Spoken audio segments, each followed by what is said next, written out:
Njoftimit nga salla operative e policisë për ngjarjen e ndodhur. Kemi bërë njoftimin e prorëve tanë, shefi i komisariatit, gjitha strukturave. Jemi nisur me njëherë në vendin e ngjarjes. Në momentin që kemi shkuar në vendin e ngjarjes, kemi mësuar që kishte viktima, autori ishte larguar, kishte marrë dhe vajzën e shtëpisë me vete, domethënë e kishte marrë penë. Menjëherë jemi vënë ndjekje së bashku me një patrullë policie. Nga ato momente, nga informacionet e marra, kemi mësuar numrin e kontaktit të autorit dhe kemi telefonuar për të bërë negociata dhe për mësuar vendodhjen e tij. Kemi qenë në komunikime të vazhdueshme për disa orë me autorin deri në momentin që autori është bindur dhe ka kërkuar që unë personalisht të afrohem në vendin ku ai ndodhej së bashku me pengun. Ka qenë zgjedhja e tij nga negociatat që janë bërë për rreth 2 orë nga momenti që kemi kontaktuar fillimisht deri në momentin që autori ka zgjedhur që ose është bindur që unë të afrohem. Kanë qenë negociata të vazhdueshme. Më pas, në mbikëqyrjen e forcave kombëtare të sigurisë, duke rrethuar perimetrin e zonës, unë jam afruar sipas kërkesave autorit. Jam afruar në vendin ku ai ndodhej, afër automjetit, dhe përsëri në momentin që jam afruar, ka refuzuar përsëri që ta lëshonte vajzën, pasi e shikonte si një mënyrë garancie vajzën për të mos i ndodhur asnjë. Autori në ato momente më ka kërkuar që të afrohem i parmatosur dhe i vetëm. Dhe kam zbatuar kërkesën e autorit.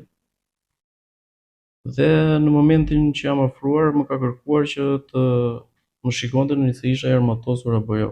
Përsëri e kam zbatuar kërkesën e tij, si në ato momente duhet të bënim pothuajse çdo gjë që ai mos ta acarojë apo mos ta agravojë më tepër, pasi qëllimi jon ishte shpëtimi i pengut dhe shpëtimi i jetës edhe të autorit. Distanca më afër që unë jam afruar ka qenë rreth 2 metër dhe në momentin që jam afruar atë distancë, më ka thënë mos bëj asnjë lëvizje më të afrohesh pasi do vras veten. Po. Më pas jam tërhequr, kam vazhduar negociatat me autorin derisa është bërë e mundur që autori të lironte pengun që kishte marrë. Mund të them që ishte një moment i rrezikshëm, por i frikshëm. Në ato momente nuk mendon më për frikën, por mendon se si që të shpëtosh një jetë njeriu, pasi atje çdo sekondë ishte vendimtare.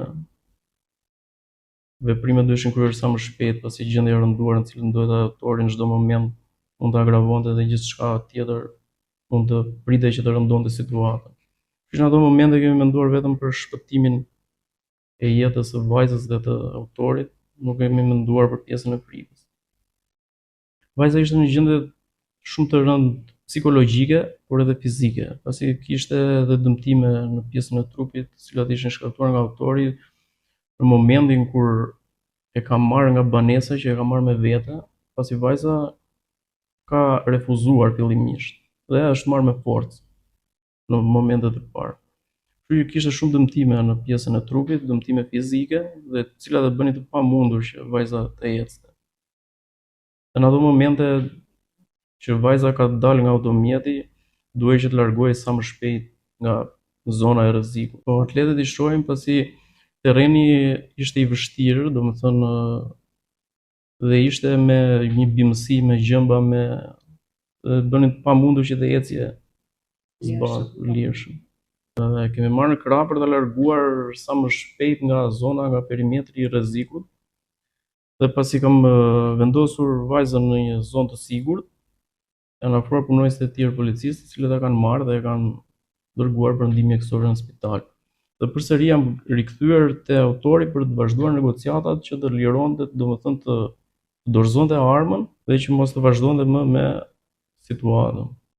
Kam patur vetëm një rast me palët para disa kohësh, kur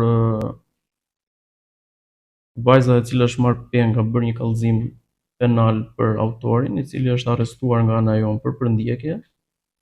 Dhe ky ka qenë i vetmi rast që unë kam patur kontakt me palët. Tani autori është monitoruar në mënyrë të vazhdueshme në zbatim të gjitha procedurave standarde të policisë për kontrollin e personave me arrest shtëpie. Është monitoruar në mënyrë të vazhdueshme dhe në të gjitha rastet që është kontrolluar, autori është gjendur në banesë. Patjetër që ky është momenti më I vështirë, sepse këto janë raste shumë të rënda që ndodhin shumë rrallë dhe shpresoj që mos të ketë raste të tilla,